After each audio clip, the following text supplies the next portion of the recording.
Hey, what's going on, friends? My podcast every day is broken up into two parts on the free platform. The first part, Act 1, is right now. When it's all done, go right on over to Act 2 to get the second half of the podcast.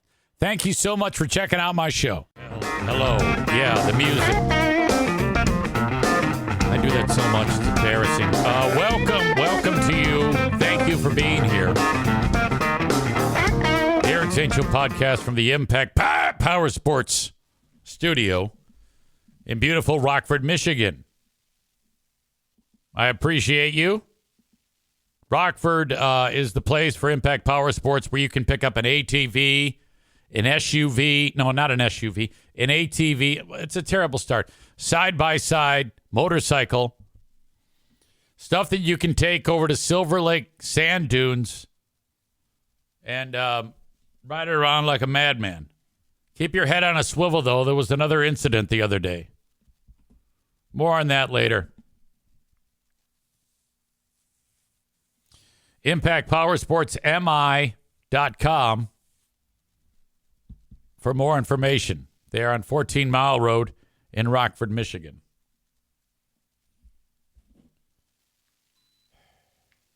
I have lots of directions that I could go today, but I might as well focus on what I teased when I, put the little descriptor as to what I'm talking about. Took the fraud bus out again. Now, for those of you that don't know, got this damn RV in January. I had traded in the one that we had forever. And, that one, we never had a problem with it. 7 years, we tooled around in America in that thing, all these different trips, and never had a problem. Not a one.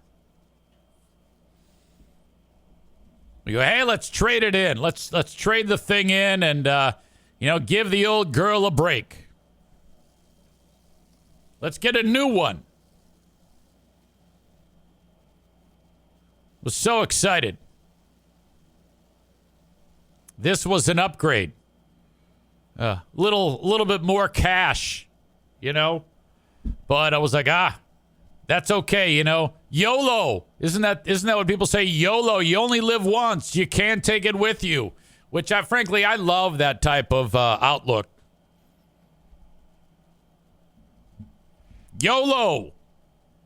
We're gonna ride in style to some beautiful locations and destinations. We're gonna go up north to Grayling. We're gonna have so much fun getting old in the fraud bus. David says, if it was so great, why did you trade it in? Hey, I'm asking myself that right now, buddy. Why did I do that? I wish I had it back. I've had nothing but heartache with this new one. Quite literally, the first time we took it out within 50 miles, there was an issue. There has been one, maybe two times that we've taken it out and didn't have to take it back to where we got it to get more repairs. Kenny is here. He writes, YOLO is for dumb kids that never heard of Carpe Diem. Same thing. Seize the day. Seize the day.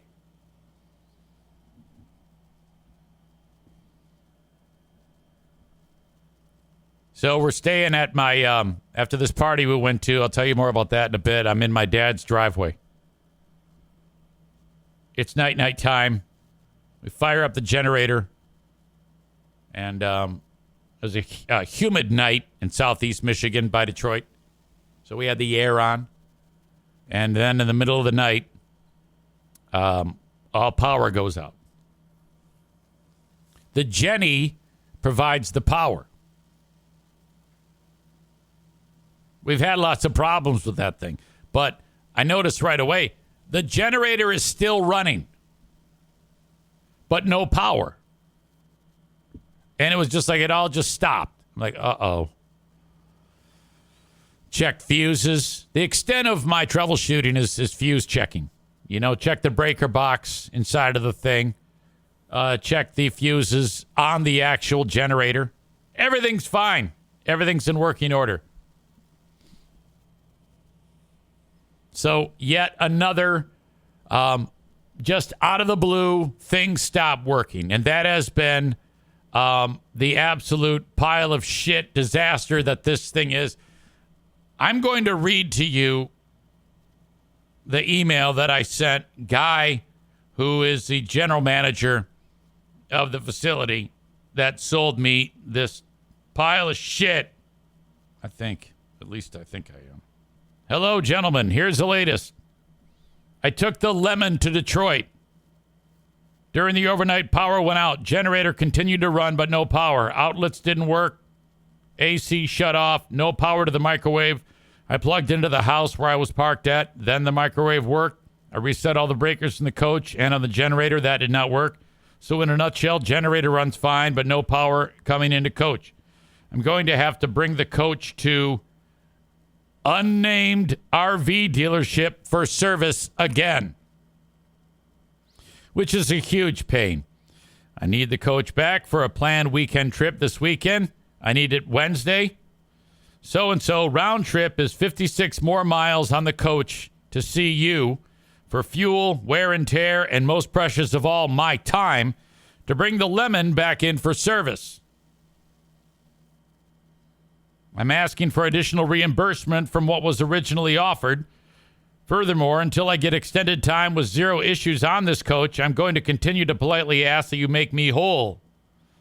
I think this is reasonable since the coach has been at unnamed dealership for more than 40 days this season. Some time ago, dude said, okay, for all this nightmare up to this point, which I'm hoping is behind us, EZ, I'm giving you a $500 shopping spree, which actually is quite good, and a $200 gift card for gas. Okay, great. I'll take it. Thank you. Now, I'm like, okay, another trip. Son of a bitch. Kenny says this thing needs a Breaking Bad treatment loaded into a crusher already. I think what's so frustrating about this is the dollars spent on this. And what the fuck? Unacceptable. So I just take it back. I haven't yet unleashed the Kraken, but I wanted to go Kenny the Punisher on this and address a tweet or a Facebook post at them, at not only dealership, but the manufacturer. And I still have, there is more blame in this going towards the manufacturer. They made a pile of shit product. Frankly, I would still buy an RV from the dealership that I got this from because they've been very good. The dealership has been very good. But this product is shit. I will never buy another one of these products again. I'm not saying I wouldn't buy another RV again, but I'm never buying another one from this manufacturer. This is bullshit. What a pile of shit. Fuck you. Oh my God. You fucking losers. Motherfucker.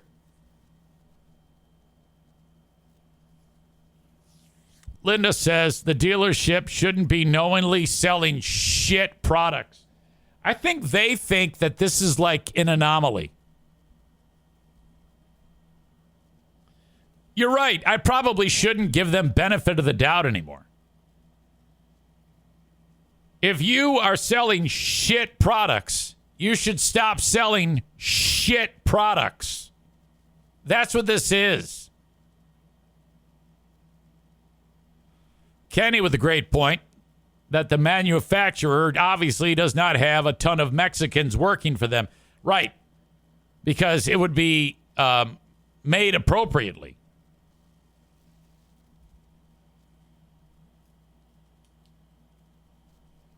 Unbelievable.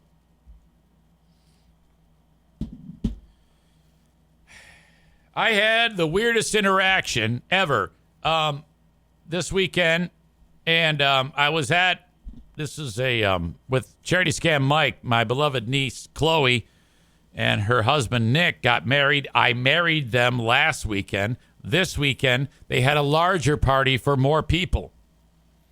All right? And they had it at Mike's buddy's house, who has an enormous mansion. You wouldn't believe the size of this house. And so that's where we're having the reception. It's fantastic. It was absolutely great. Really, really swanky affair. Which, by the way, before I get into the story, that's where I took the fraud bus. First, we took it there, and then we drove it to my dad's house 10 miles from this location, and that's where all the incident went down. But at that party, I pull in, and I'm like, this is a really, really nice part of town. And it's kind of like farmland, but a lot of big houses. Like, this was all farmland, and then some farmers sold it all off parcel by parcel to people who built massive houses. So I pull in, and right next door to the house that we're at, I see another mansion. And I'm like, what the fuck? Holy shit. And I go to Charity Scam Mike. I go, boy, this is awesome. Because, yeah, you know who lives in that house? I go, no. He says, that is the home of the daughter of the most successful rap act in history. I go, what? Run DMC? He goes, no, you asshole, not Run DMC. Everybody knows who the most successful rap act in history is. See if you in the chat can figure out who he is referring to. Ben says NWA. The owner of that home where I was staying was Haley Mathers. So I'm like, what? Yeah, she's had that home. She bought it, and then she lives there with her husband. She got married like 6 months ago. I go, yeah, I know. I remember hearing about the wedding. And Eminem's daughter owns the house. I go, wow. So I'm talking to the guy who lives next door. I go, so how long have you lived here? He goes, oh, years. I go, do you know those people? He goes, yep. They're good neighbors. I go, oh, what's it like living, He goes, well, Eminem is very, very private. And one of the things he told me about Eminem that I did not know is that he does not spend money at all. Like one time my neighbor was there mowing his lawn, and he says that an Escalade comes pulling up, and it's like the first year the Escalade was ever made. It's this old, beat-up, two-tone Escalade, and that's his car. Ladies and gentlemen, your old pal EZ with a few words about my latest and greatest partner, Prize Picks, America's #1 daily fantasy sports app with over 5 million active members. My goodness. Prize Picks, what I love is the easiest and most exciting way to play daily fantasy sports, and all you do is pick more or less on 2 to 6 player stat projections and watch the winnings roll in. Check this out. One Caleb Williams passing yard gets you 1 win on Prize Picks every week in the month of September. That's right. Only 1 yard gets you an automatic win every football weekend in September. 4 weeks of free W's. Don't miss this deal on Prize Picks because it's gone when September ends. Now, you can win up to 100 times your money on Prize Picks with as little as 4 correct picks. Also, good news, Prize Picks is the best way to get action on sports in most states, including California, Texas, and Georgia. Prize Picks is the only real money daily fantasy platform with an injury insurance policy so that your lineups stay in play even if one of your players gets injured. If your player leaves in the first half and doesn't return, your picks are still alive. How about this for a lineup? Tyreek Hill for more than 90 receiving yards. Dak Prescott for more than 263 passing yards. Josh Allen for less than 240 passing yards. And CeeDee Lamb for more than 96 receiving yards. Then you watch, you root, you have fun. Download the Prize Picks app today and use code Eric Zane and get $50 instantly when you play $5. That's code Eric Zane, of course, on Prize Picks to get $50 instantly when you play $5. You don't even need to win to receive the $50 bonus. It's guaranteed. Prize Picks. Run your game. The guy's worth hundreds of millions of dollars. And he just gets out. He's always got his hoodie on, his backpack, kind of like reclusive. And the guy who lives there, he says he has a chili cook-off every year. And Eminem's daughter and her husband would come over and, like, be part of the chili cook-off. It's like a neighborhood thing. I'm like, that is so cool. So I'm there walking the dogs. And sure enough, she comes out of the house, jumps in a Range Rover, and drives off down the road. I was like, oh, my God, that's his daughter right there. I guess she's smart as a whip.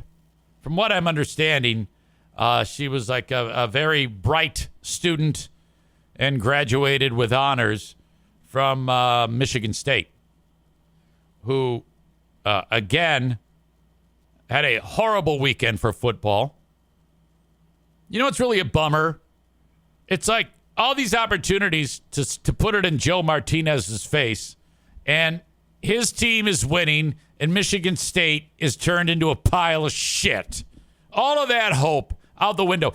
You know, it's very difficult to beat him up when he continues to be right. Really annoying. Because Michigan won again. Michigan State got murdered just like he said was going to happen. So I don't know. Enough. You know, we don't have a leg to stand on when it comes to Joe Martinez. God damn it. Fucking horrible. Today's weird for your old pal EZ because I'm having a medical issue as we speak. Tooth pain. Oh, no. Right here. This one right there. And I don't let these things fester. I put a call into Dr. Lee. I said, look, big fella, I'm coming in. 2:15. Gonna go see Dr. Lee, which it's crazy because when I moved here, his dad was my dentist, and then Dr. Lee was my dentist, and now his son, Jake, is my dentist.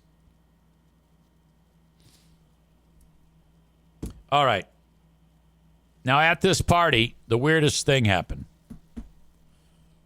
You know how I am with names. You know how I am with remembering people I know, but apparently I know a lot of people there.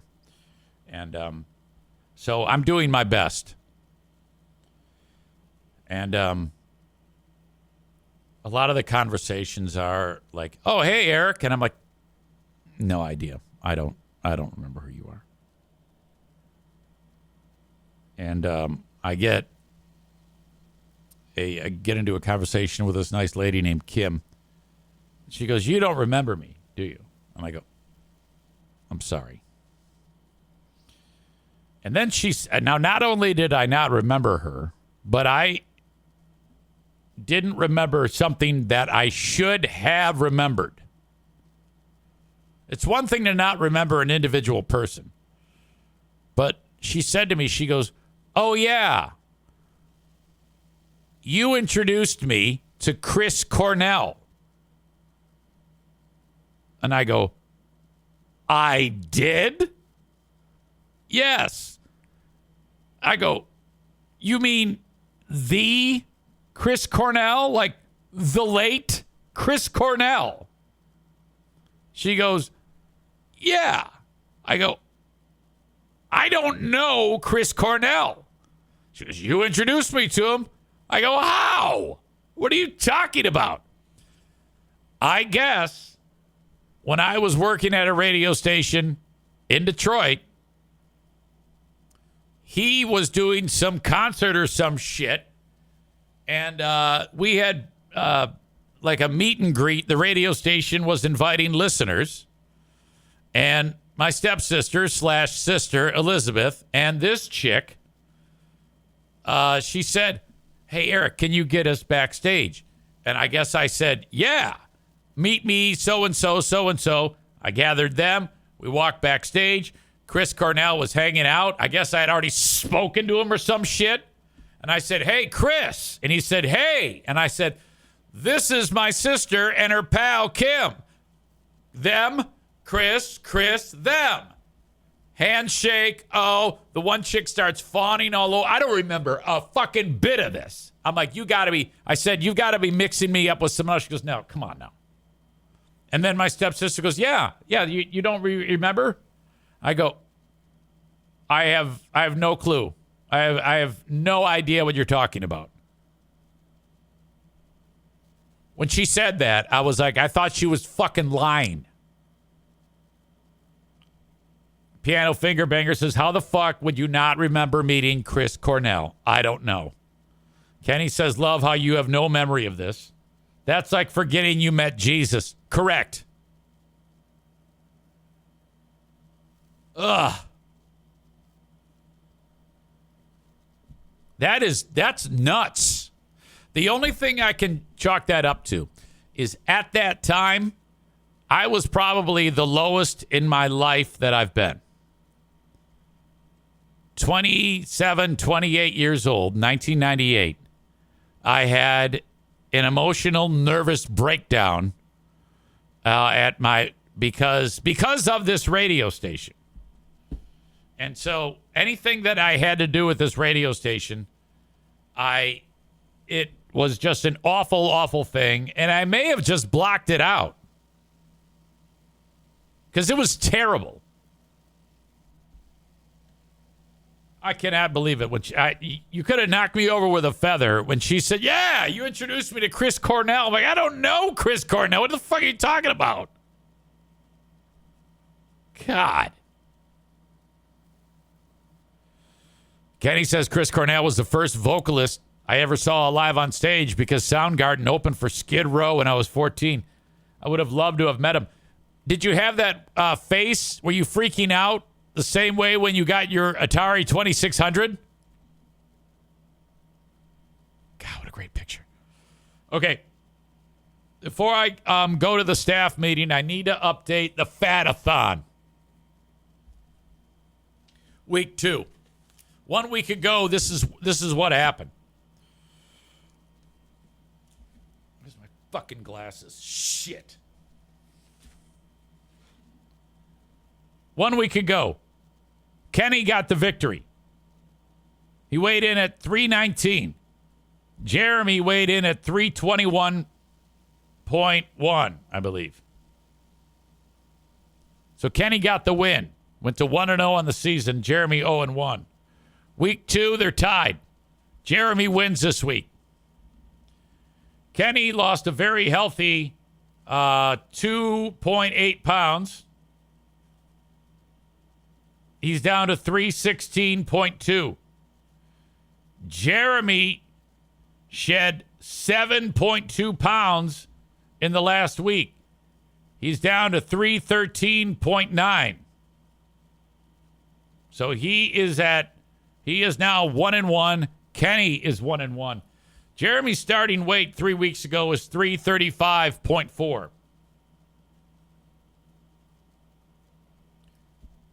So that's over 22 pounds that he's lost in 3 weeks. That's going to plateau, just so you know, okay? Kenny had already lost 40 before this contest started. So you have to understand that it's going to get more difficult as that first 30 or 40 flies off of you. So I'm still struggling with how do I get the victory, or how does somebody get the victory? Do they get the victory from being overall lighter, or do they get the victory from losing the most weight in the week? I think I'm going to give them the victory for losing the most weight in the week. because I think that just makes more sense. Let me know what you think. I'm not even sure what Kenny started to weigh at when he did this. I know that Jeremy and him at one point were at about the same weight, 325. That's what we'll do. We'll go to weekly weight loss. So Jeremy's 7.2 pounds lost in the past week to Kenny's 2.8 makes him the victor for the week. So 1-1 on the year for both of the members in Fatathon 2024. Keep it up, gentlemen. You're both saving your lives. My God, is that awesome. I'm happy for you both. Keep it up.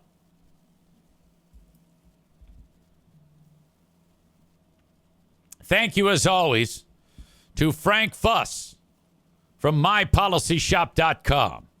Frank Fuss is helping you with your insurance choices. He is the licensed, insured insurance expert / broker of choice on this very podcast.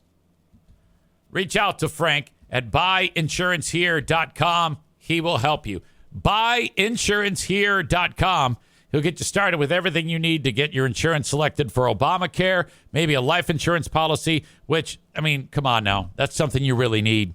Why would you work so hard to take care of your family and then not have the peace of mind of knowing that if something happens to you, they aren't taken care of?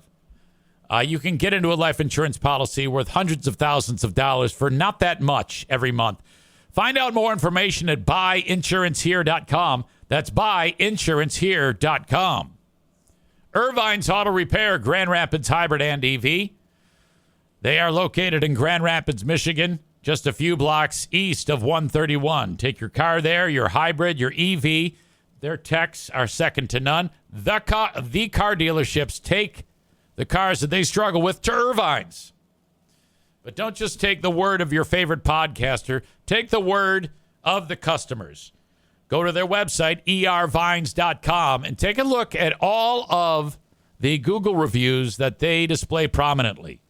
616-532-6600 or online at ervines.com. That's ervines.com. Also in West Michigan, at one point, you are going to need somebody who is an expert at tree care, either removing a tree, tree pruning, land clearing, storm cleanup, stump grinding, or assessing the risk of your trees, whether or not they're sick or if they're in jeopardy of something bad happening. You need to call on the experts at Kuiper Tree Care. They are found online at kuipertreecare.com. Kuiper, kuipertreecare.com. That's all that they do there, and they want to help you. 3 certified arborists to take care of you. 616-828-8225. That is 616-828-8225 for Kuiper Tree Care. I'll be back with the rest of this show after the Q100 staff meeting. It's going to be a good one. I don't know. Till then, I will talk to you a little later on. Have a good one, folks. Have a good one, folks, and I'll be back. Bye-bye. All right, that is Act 1 of the podcast. Act 2 is available right after this one. Go check it out. What are you doing? Don't miss a second of it. Thank you so much.